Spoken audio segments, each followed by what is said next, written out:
This is Tales from the Pros, where business leaders and influencers share their stories of inspiration, struggles, and successes. And I'm your host, Michael Giorgio.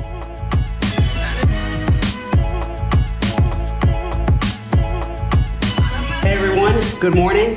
This is Michael Giorgio, co-founder of Imaginovation, and welcome to Tales from the Pros. We have a very special guest here today. His name is David Gardner, and he's the founder and managing partner of Cofounders Capital here in the Triangle. David is actually a very well-known tech startup investor, and he's also a successful serial entrepreneur. And Cofounders Capital is actually a free startup accelerator here in the Triangle, an early stage seed fund focused on B2B software ventures in the Triangle. David, thank you so much for being here. I really appreciate it. It's an honor. Thank you, Michael. Absolutely. So David, I really want to get to know a little bit about you and how you got into the investment game. Kind of what led you to be where you are today, and how did you start Cofounders Capital? Sure. Well, I was a serial entrepreneur for my entire life. I always tell entrepreneurs that I've been an entrepreneur a lot longer than I've been an investor. I'm still kind of new to that. But when I sold my sixth company, my wife made me promise I would never start another one. And I think any entrepreneur can tell you it's just an insane amount of work. And so I just started, I decided I would retire and just kind of coach and mentor the kids for free, and started doing that. And I suddenly got a lot of people who wanted mentoring. And so I was having 3 or 4 teams a day coming through my house. And my wife didn't actually like that either. So she said, you need to find an office somewhere. And about that time, the town of Cary was starting an accelerator, and they asked me if I would run it. And so the Cofounders Capital Lab is it's a free accelerator, and the town sponsors it and I sponsor it. So it's the only one around that I know of that's 100% free. No one pays anything, and includes the furniture, the internet, conference rooms, and business consulting. Okay. Hands-on, everyday business consulting. And so we've had a lot of great companies come through there. How many years ago was this? When did you start it? Gosh, like 3 years ago. Okay. I did some angel investing when I was mentoring out of my house. I did actually a lot. I realized that some of the teams I was working with could really execute on everything we talked about. And every time we got together, everything we had talked about was done. And I got a confidence. And so I started writing some checks. And I ended up investing in 17 of those early pre-stage pre-revenue companies. And of those, 16 are still growing and viable businesses today. Amazing. And are all the startups that you invested, are they all local here in the Triangle, or did you ever invest outside of North Carolina? A little bit, but Yeah. I'd say 95 or more. Actually, I have an investment in Winston-Salem, and I have one investment in D.C. But of the 35 companies that I'm in, all the rest are in the Triangle. So, I mean, so essentially, when you were younger, did you always see yourself as owning various businesses and selling them, or how did you ever, how did you kind of, when you were younger, did you always see yourself as starting up different companies?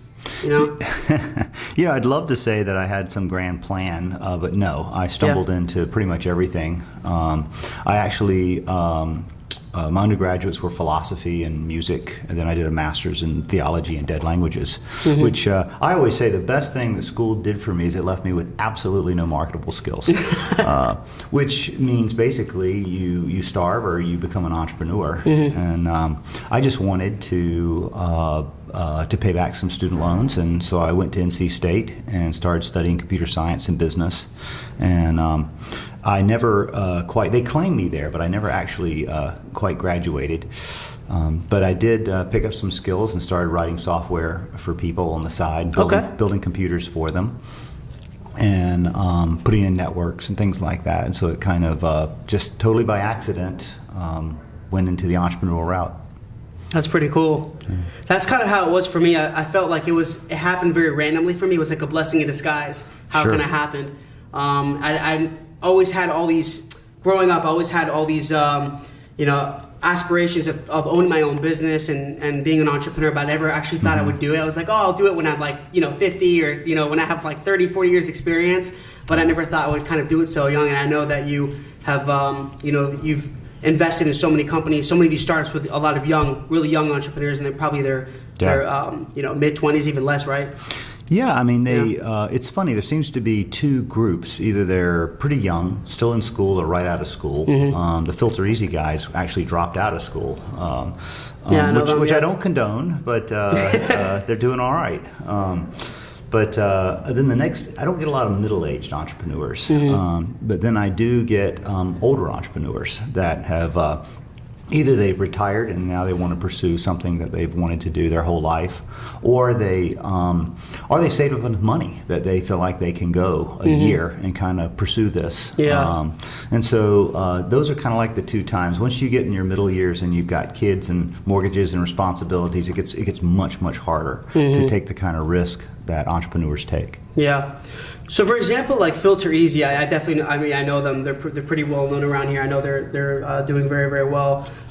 What your experience in investing in a company like FilterEasy, can you explain kind of the process of what it takes for a startup to receive a round of funding? Do you think it's all about timing and proof of concept? What do you think? What's the process of really receiving funding? What do they have to go through? I mean, to get funded, you have to show that you have a viable business model, or at least you've thought through it to a point where you can prove out some assumptions that if you applied money to it, it would scale.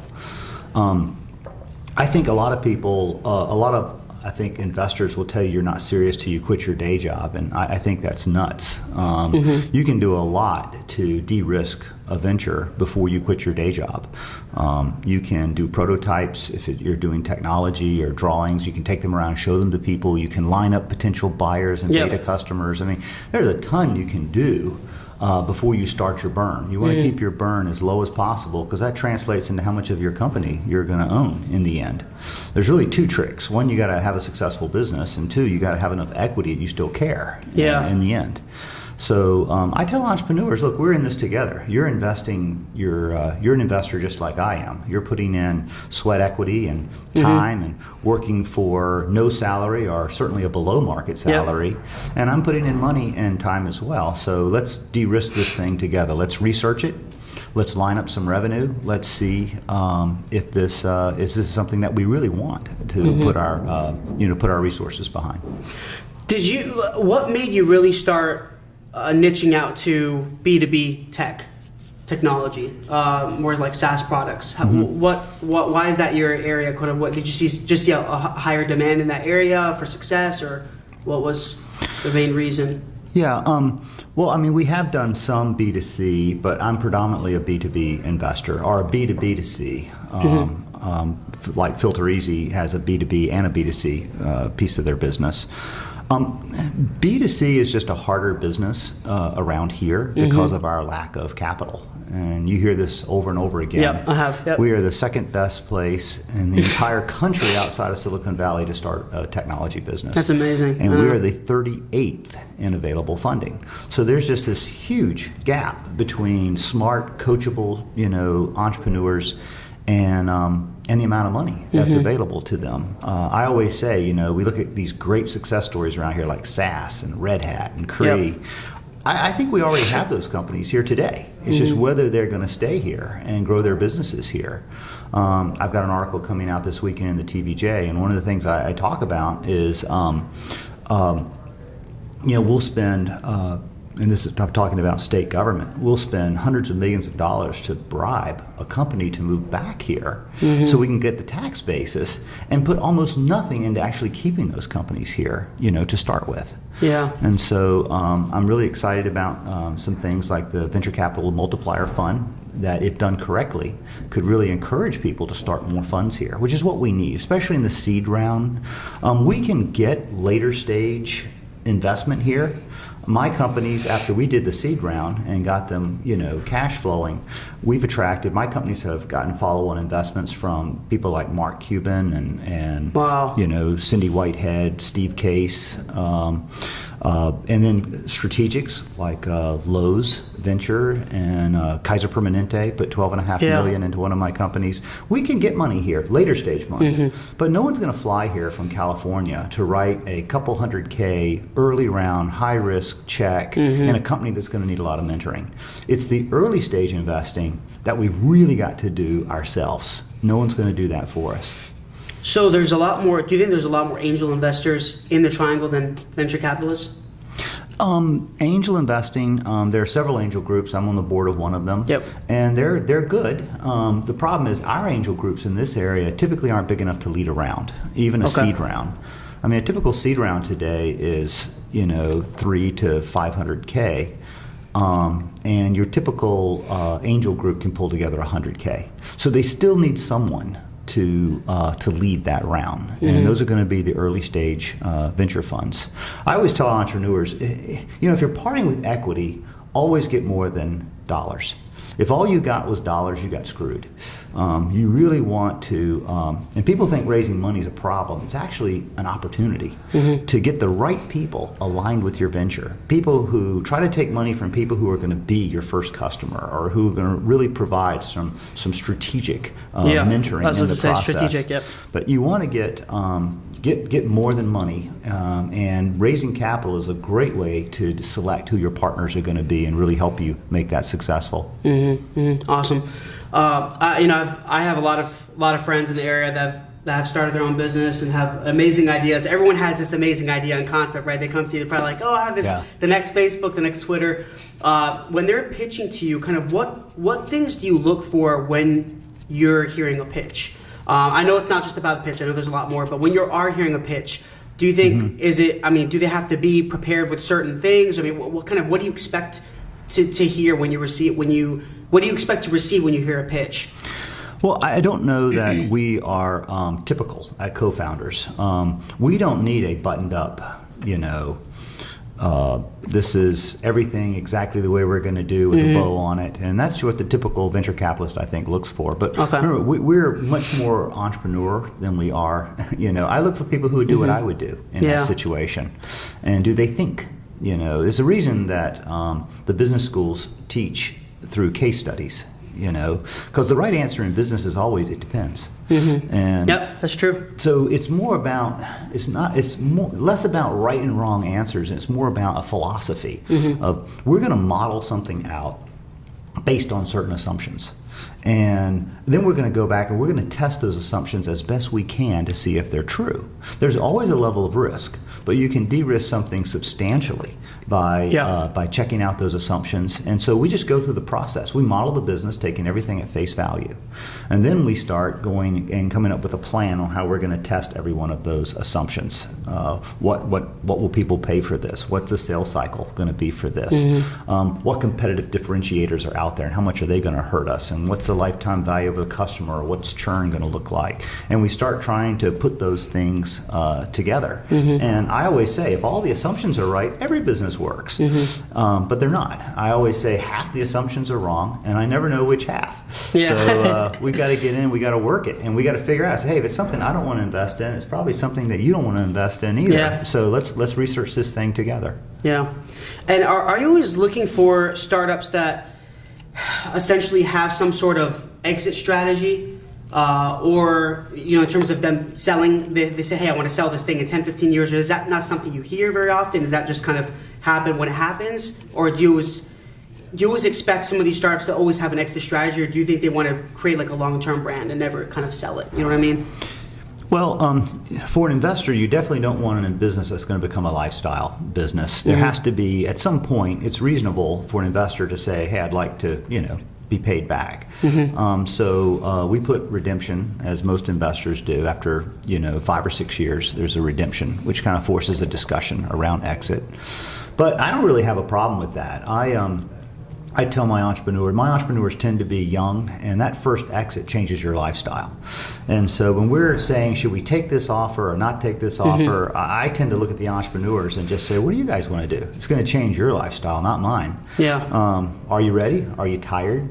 Are there competitors nipping at your heels? No one calls you crazy for taking that money off the table, starting your next venture, and you don't need me in my capital for that one. So it's just life choices. Yeah. But at some point, you do need to think about getting capital back.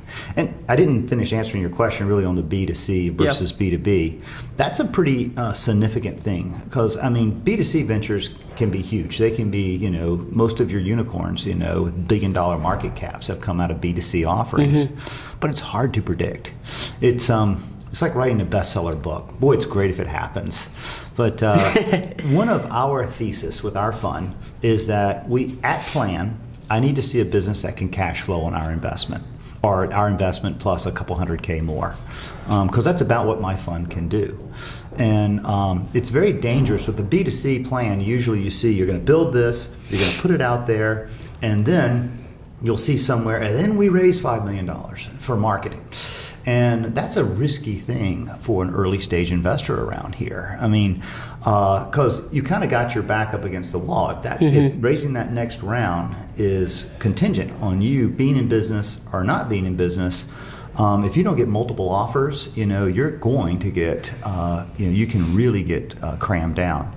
The new money coming in will tend to take care of the entrepreneurs. They need those guys or girls. Yeah. But once our money is spent, the early stage investors, we are expendable. And we are the ones who will be the casualty in that next big round of funding if it doesn't go well. So with a B2B venture, I like enterprise B2B software. If they get in trouble, I can go sell a couple of those deals and get them, if your burn's $25,000, $30,000 a month and the customers are paying you $4,000 or $5,000 a month to use your software, you're always just a few sales away from getting your head above water. So I like companies that can eat what they kill. We can continue to grow organically and raise money when we want to raise money, when we get a good deal. That's awesome. And so there's nothing wrong with B2C ventures. It's just a little riskier around here, well, a lot riskier around here because of our lack of capital. And what tips would you give to current and future entrepreneurs in preparing them to receive funding, and what really do they need to avoid? I mean, it's okay to come to us with an unfinished idea. I know you're going to be interviewing Monica from Mix. And Monica, her original idea was, I want to sell B2C, this recipe app online. And we were like, really? Do you really want to do that? What are the people going to pay? 99 cents, and how much marketing spend is it going to take to get the millions of users to make this viable? And there are free recipe apps already out there. And but as we worked through that with her, we found she was very open to coachability. I walk away from more deals for lack of coachability than that it's a bad idea. I want a deal that I want a deck of cards if I'm gambling that I can stack. Yeah. I don't go to Vegas. It's too much like my day job. But if they let me stack the cards, I would play all the time. And that's what it is. But our teams have to make all the decisions. We don't make any decisions. You're the CEO. You have to make the hard calls. We can't hold you accountable unless you make the decisions. But I want someone who's going to listen to good advice. It's okay to argue. I like a good argument. We get around all sides of something. But I want to know that at least what we're talking about is being considered and weighed in. And if we don't have a coachable entrepreneur, we have no influence over the company, which means I might as well buy stock in the stock market if I'm going to be a passive investor. But what you need to have, when they come in, it can be a general idea. Here's a problem that I want to fix. And I think I have a good solution to fixing this problem. We like better, faster, cheaper. I like a demonstrable ROI that a logical business person is going to look at and go, oh yeah, that I can see that. So they do need to be able to say, maybe not prove through a case study or whatever, but they need to be able to at least intuitively say, here's a problem. And it's a big problem, not a marginally better, nice to have. Yeah, I understand. A pretty big problem, and here's a good solution that I think to it. Now, that you kind of have to have, and we may modify that some to tweak it or add more value props to that. But ultimately, most of our consulting is more around the go-to-market strategy. What is the minimum viable product? What does that look like? Right, the MVP, Yeah, and who do we get? Can we sell? So much, people think of businesses as direct sales, and you hire salespeople and they get on the phone, or you do some lead gen, and you got your cost of acquiring customers versus what they pay you, and it's trench warfare. You inch the needle up a little every month, and yes, I get it. Yeah, you have to do that for a while to prove your product works and that you have referenceable customers. But very quickly, we want to move those companies we want to finesse them. And this is that biz dev article you were talking about that I wrote a while back, the difference between sales and business development, yep. Biz dev says, I want to not just sell, I want to find someone who's going to sell this product for us. I want their sales guys to carry a quota on my product. I want to get my product attached to that guy's product. So every time he sells it, they sell mine. I want to tap into somebody else's marketing budget. But that's how you don't have a lot of resources in a startup. So you got to figure out how to leverage other people's resources by making yourself indispensable to them. And that's probably where we earn our keep.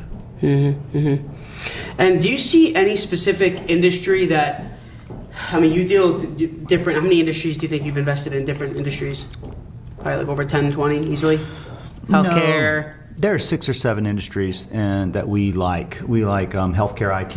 We like HR IT. Okay. We like education tech. We like some fintech. My first company, and you'll appreciate this, Michael, was a software development company. Yeah. My one services-based company, which eventually you're going to learn that's a lot of work. It is. But it is.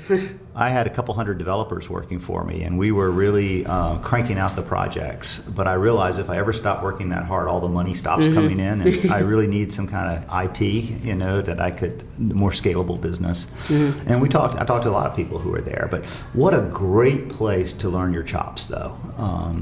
Automating those projects for big companies. I ran over 600 projects, and what a training ground that is. You learn the workflows in healthcare, pharma, Part 11 compliance, CRM. I wrote Salesforce.com at least 6 times for different clients. You'd think it would have occurred to me that there was a commercial product there.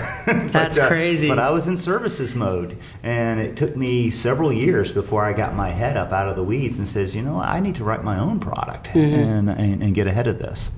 Do investors ever, from what I heard, is that it's very difficult for, at least for our service-oriented audience, the service companies, it's harder for them to get funding, isn't it, than a SaaS product, an actual physical product. You know what I mean? It's a lot harder than... Yeah, a sophisticated investor is generally not going to put money in a services-based company because an investor wants to put some money in to build something, then see that really hockey stick up and take off. Yeah. And how fast can you add people to some SaaS-based product on a virtual server? It's zero gravity. Of course, taking on project work, you've got to recruit people and vet them and train them and apply them to a project. Yep. And so a services-based company can make you a good living, but it's probably not going to be the ROI that an investor is going to look for. Absolutely. They would rather lose their money a couple of times to hit one that really takes off. Yeah. And so that's more in line with what investors want. It's easier for customers to adopt the product than adopt the service. At least I would think. I don't mind services if it helps to sell a product. We have some companies where there's some consulting wrapped around their products, and that's okay. But that's not the scalable part of the business. It's more of a necessary evil. What technology trends do you see emerging, David, and which ones kind of do you see dying? Technology is evolving every single day. Sometimes it's hard for us as a software company to keep up. Do you see anything? Obviously, we're all kind of very aware of artificial intelligence, IoT. But do you see any type of technology trends that you're seeing with these startups that are really booming and emerging? Yeah, and I talked about this a few weeks ago at the Startup Grind, their technology conference that I keynoted. And I said, I think this is the most exciting time for a technology entrepreneur, an IT technology entrepreneur, to be alive. I mean, Gary Vee says the same thing. Who? Gary Vaynerchuk. Oh yeah, says the exact same things. I mean, yes. It was great. The internet came out, and then there was, the Internet of Things, and then there's mass data, and now there's AI, automation. But what we're seeing is now a melding of these things. AI can look at massive data sets. So you're getting all this data now from wearable devices and Internet of Things, just massive, massive data sets. And AI can effectively look at tens of thousands of data sets and find, correlation between these things. And that can build decision support systems. It can do, the potential of that is just unbelievable.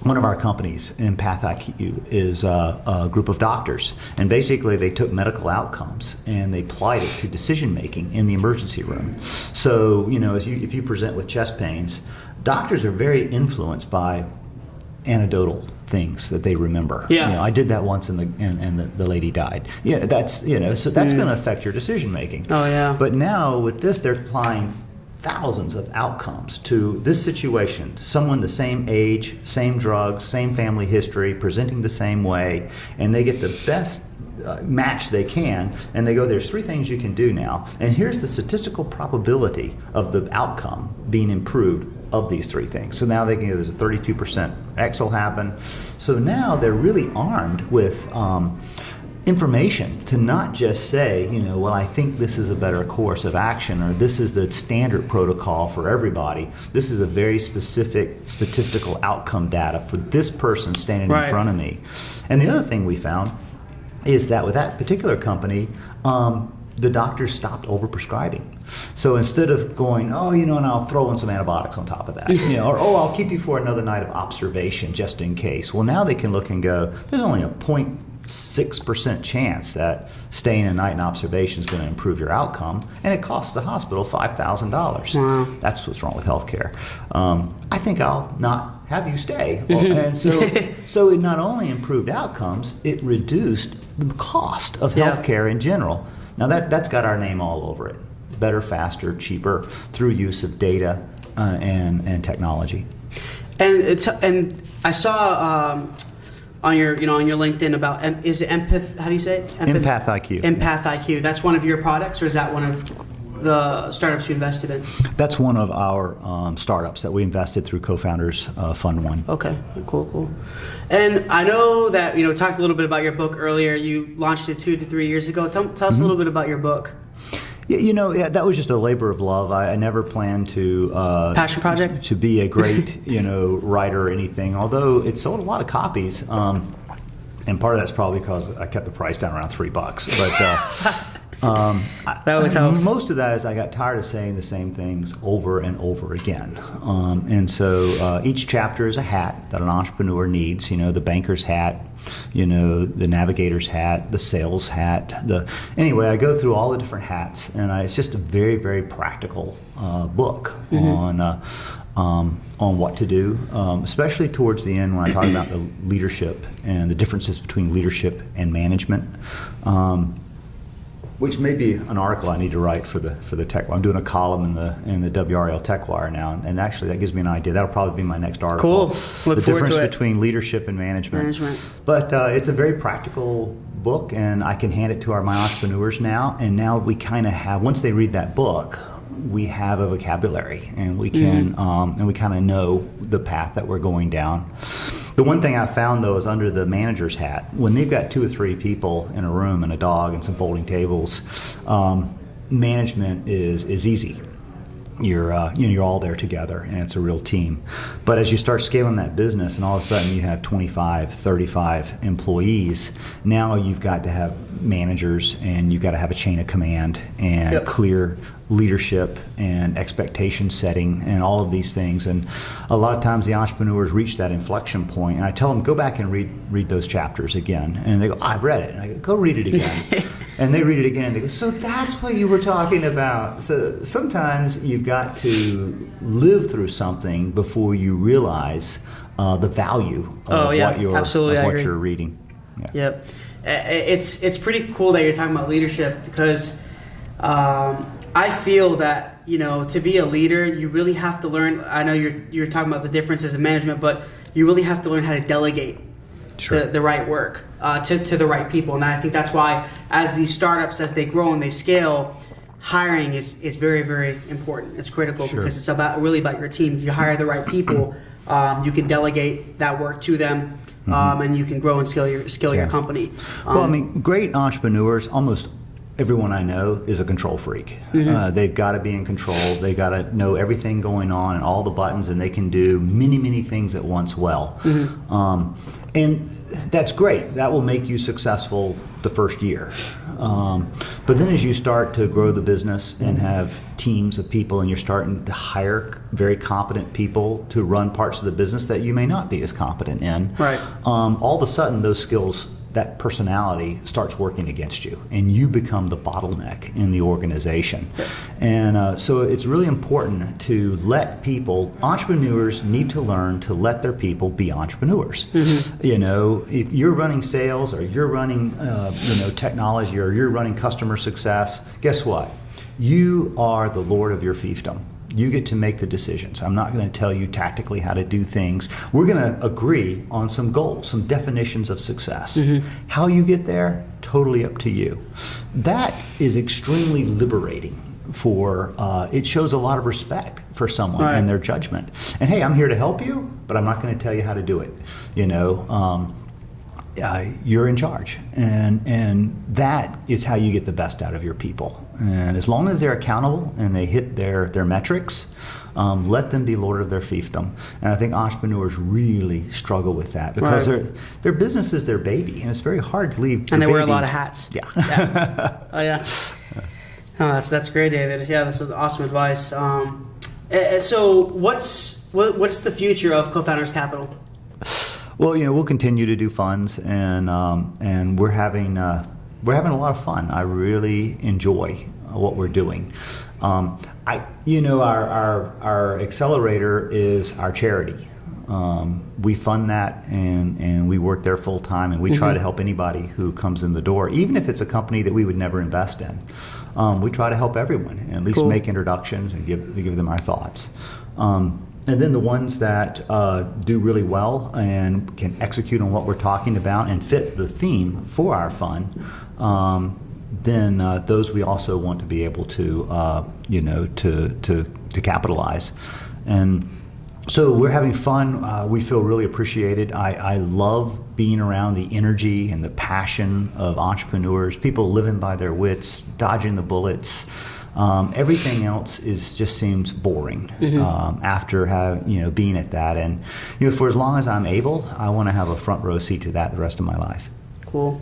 Well, so I want to jump the gun a little bit here and kind of talk about, I would say, jump more on the philanthropic side of business, and really talk about struggles and challenges in business.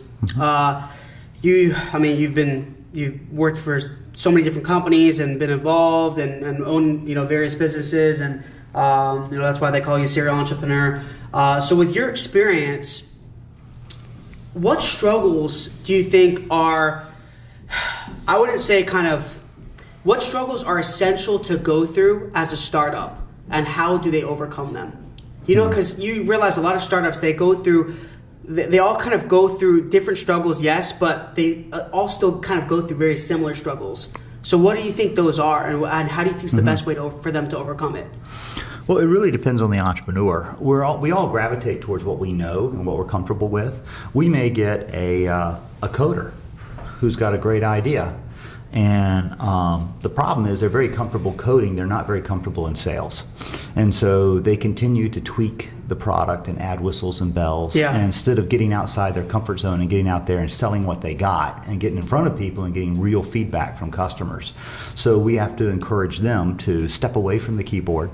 And other times we have people who are much more comfortable with sales and marketing, and they just assume the technology is going to work. And for them, we have to talk about a QA process and a structural rollout methodology. And so it just depends on where they are.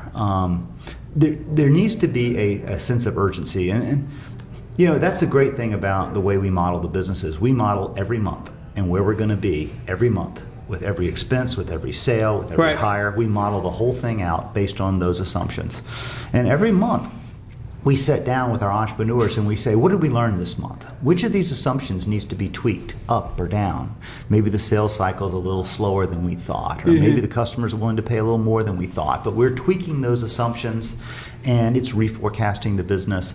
And so it keeps you honest. It keeps you from from focusing on the things that you like or you're more comfortable. That's the problem with being an entrepreneur, is you have to wear all the hats, not just the ones you're super comfortable under. Absolutely. That's right. Do you ever see, in your experience with a lot of these startups, do you ever see them kind of getting burnt out from it's hard. You built so many businesses yourself. Can a lot of them, are they stronger than you think they are? Like a lot of them, they're so tough and they're so strong-willed, they're going to do whatever it takes to overcome anything that comes their way? Or do they ever get burnt out? Or they don't really come to you for that kind of, because I know you're a strategic partner with a lot of these different companies. Oh no, I've gotten some late night calls, and I think a lot of times when everything's going great, no problem. Yeah. But it often doesn't, and you're running out of capital, or you're having leadership issues, and maybe there's a mutiny in the ranks, and there are all kinds of issues that can come up, and that's when you got to sit down. And I think mostly what we do is we reaffirm the entrepreneurs and just let them know, hey, you're doing the right stuff. Whether it works out, sometimes it works out, sometimes it doesn't. What's important is that you are systematically doing the right things. Right. And we give them the courage to keep doing that, and to realize that, hey, it's tough. We told you it was a bumpy road, so every bump just reminds you you're on the right road. Yeah, I agree. But don't doubt yourself. There's no magic. It's just hard work and following a plan and systematically, hitting your. If you need to make 35 calls a day to be successful, then set aside the time and make those 35 calls every day. But just work your plan, and don't doubt yourself. Cool. And as these companies grow and they scale, do you have a process? Does your company, Cofounders Capital, have like a strategic process in place in order for them to scale, or you think it depends on the type of business? Do you think there's like a certain 1, 2, 3 step process for any type of business to scale, to manage the growth? Because growing it's a great problem to have, right? It's awesome, but you have to make sure that you can manage it. Sure. Efficiently. Yeah, you want to grow as fast as you can without running out of money or hurting customer retention. And so I call it surfing the edge. You want to be right on the edge of that wave, right on the edge. You don't want to raise more capital than you need. You're just giving away equity for nothing. But you want to raise enough so that you're deploying everything you make back into sales and marketing and growth. That's what the SaaS-based model is all about. And so it's... you definitely can over expand, and get things. A lot of times I'll see models where you're just hiring so many people. I'm like, when are you going to train these people? You gotta, and if you do say I'm going to hire that many people, you're probably going to hire the wrong ones, because you can't find and vet that many people, that quickly. So sometimes we're telling our companies to slow down, and sometimes we're telling them to go faster. I've got a company right now with a lot of money in the bank, and I'm like, why? You can just turn down sales a little bit and the cash will catch up. So why aren't you deploying that additional cash to grow faster? But usually it's, it is a plan. We want to get the companies with the amount of capital that we put in to the next inflection point in valuation. Okay. We always say, if you're diluted moving forward, I'm diluted. And I don't like to be diluted that much. So let's figure out a way to do this with as little cash as possible and get to that next inflection point in valuation where we prove the next set of assumptions, so the next investor coming in, the A round or the B round investor, is going to be comfortable, because the valuation they're willing to pay is a function of how much you've de-risked this. Right. And so we really work everything towards that A round or that B round story. Cool. That's great. Are there any specific tips that you would give to entrepreneurs on just overall general of how to succeed in your mind, what comes to you? Like, what are the tips you can give any future business leaders, any future entrepreneurs on how to succeed? Just be, be very enthusiastic. Don't doubt yourself. Work the plan. It's a massive amount of work, and you got to be willing to put your head down to it and check the boxes every day. Just go down your list, keep checking the boxes. Just do the right stuff, and eventually the cream rises to the top. And but I mean, there is no one skill set. Right. If there was one skill set, it would probably be just effective communications. I cannot believe that you can get a degree in entrepreneurship from any one of our 3 major universities in the Triangle and never take a class in sales. That just blows my mind still today. I took a 12-week Dale Carnegie sales course back in the, 80s, early 90s. And if I had to trade any one of my degrees for that 12-week course, I'd do it in a heartbeat. Because it changed the trajectory of my career more than anything else. How to talk effectively, how to state value props, how to overcome objections. All of those things will, because no matter how smart you are, no matter how great your technology is, if you can't communicate it effectively in terms that that are important to the other person, the person you're talking to, you're not going anywhere. And so I think that if there was one thing lacking in our entrepreneurship, in our entrepreneurs today, and it doesn't have to be Dale Carnegie, there's lots of great sales schools, are just getting with someone who can help you put together your first thing we do is we redo the sales deck for our entrepreneurs because it's usually horrible. It's talking about functions and features. And no one wants your functions and features. If you sold them a blue pill that gave them the same benefits, they just buy your blue pill.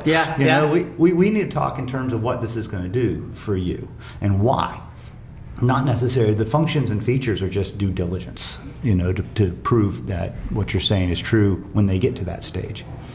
So, and that's interesting you said that about the educational piece. So you think education definitely plays a role in being an entrepreneur? Because you know how there's just a lot of people out there, a lot of successful people out there that say, oh, you don't need an education at all to have a successful company or build a business. What are your thoughts on that? Yeah, I don't know. It's so hard because once you've been educated, it's hard to imagine what you were like before. You had that big picture. So it's hard. I think we tend to devalue education as entrepreneurs. But I'm not sure that's fair because we're thinking as an educated person.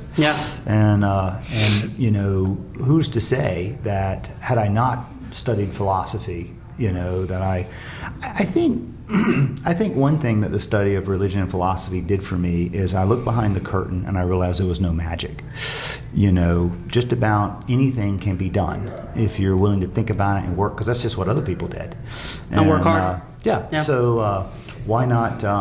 And so I don't know. I think that there's just some maturing that needs to be done. And school is a great place to get that maturing and to get exposure to a vocabulary and learn how to use a spreadsheet and some basic things. But no, school's not going to make you an entrepreneur, but it will give you the background, and it also gives you good connections. I'm very involved. I'm on a lot of boards at NC State, and we have grant programs and competitions and all kinds of programs for helping our entrepreneurs be successful.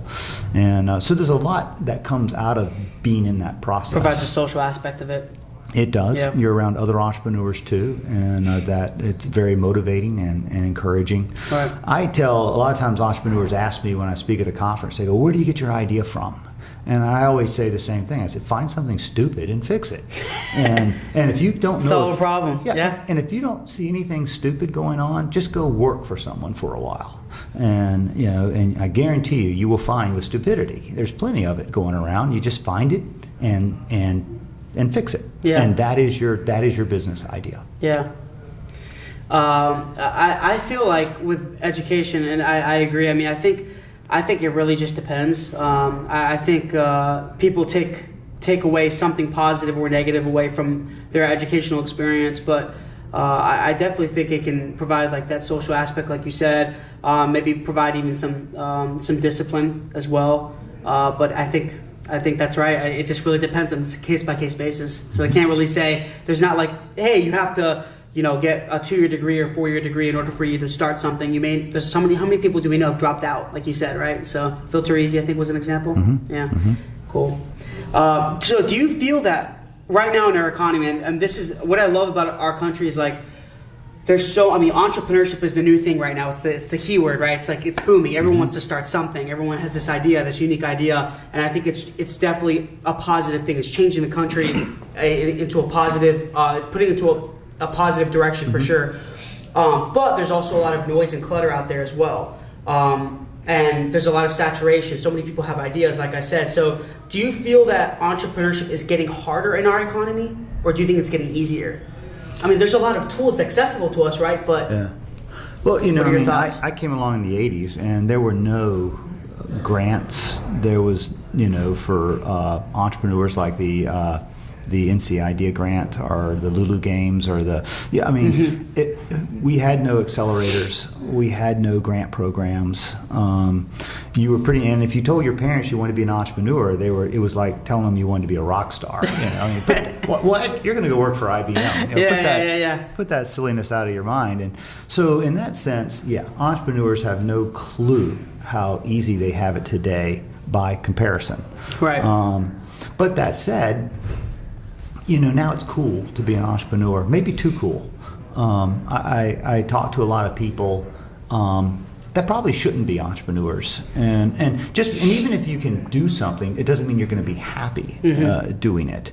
For an entrepreneur, your day is never done. They call it business because you are busy all day long, and your inbox is never done. It's flooded. Always full. You have to learn to compartmentalize your life and just say, I'm going to cut it off now, and hit it again tomorrow.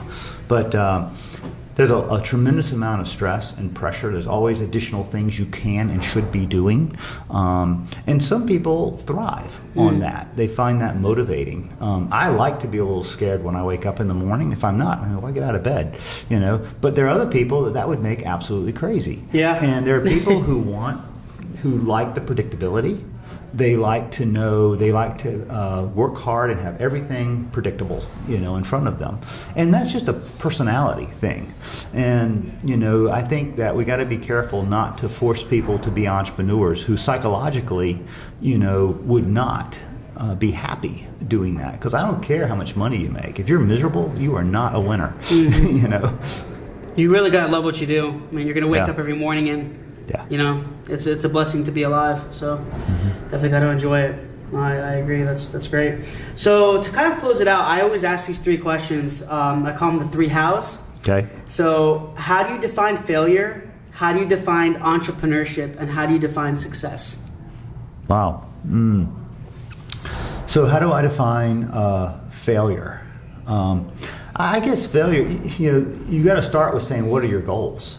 I know people who have goals that we always think of goals as monetary, and monetary success is just one feature.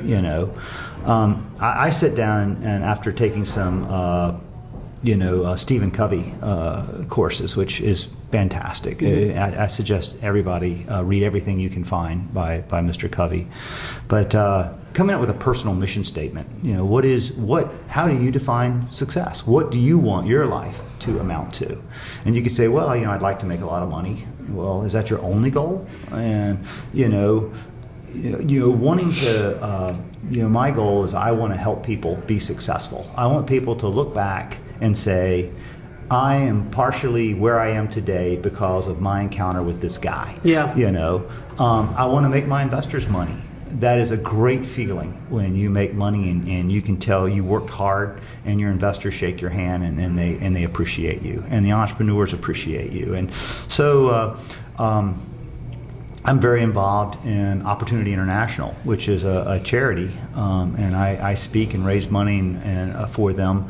But we invest in third world entrepreneurs, and we're talking about a few $100 here and there and some business consulting, but it sparks a whole microeconomy in these third world places, and has been incredibly impactful. We don't make $1 on that. What was that called again? Opportunity International. Opportunity International. Yeah. Okay. But anyway, so you define what are your goals. What do you want to do? And then figure out a path to achieve those goals. And if you're not achieving those goals, then of course that would be failure. But it all goes back to defining, who you are, where do you want to be, in 5 years, in 10 years, and are you doing the stuff that's going to let you check those boxes there, Right. And then entrepreneurship is, what is entrepreneurship? I don't, Always a tough one. Entrepreneurship is, tongue-in-cheek. I say in my book that entrepreneurship is a person that's so stupid they'll work 80 hours a week for themselves so they don't have to work 40 for anybody else.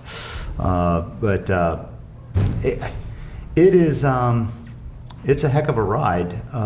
Another analogy I use in my book is it's like, you raise a little pot of money and you're trying to get cash flow positive before that runs out. And so the clock is ticking every second. I said it's like jumping out of the back of a plane with no parachute. You just have a bag of really ambitious silkworms and you're knitting all the way to the ground. It's a rush. And some people thrive on it, and some people, it would actually destroy their quality of life. All right. Cool. Yeah, everyone that I interview has a completely different answer. I love it. And some past ones that I've interviewed about failure, they say it's very failing and quitting are very different, right? Or giving up and just Well, we start off with a lot of plans, and we go out and we test. It sounds great to me, but as soon as we start talking to people in the industry, or we discover that we don't have the value props, and I always say we didn't fail. We successfully discovered something that doesn't work, right? Telling us we need to modify and go back. Yeah, I agree. And how do you define success? Well, as I said, once you define your goals, success is achieving those goals. And however I know people who their goals have absolutely nothing to do with money or possessions, and they're some of the happiest people I know. Yeah. So it just what goals are right for you. The problem is a lot of people will say their goals are one thing, but you look at the life they're living day to day and what they're doing day to day, and it doesn't line up with their stated life goals.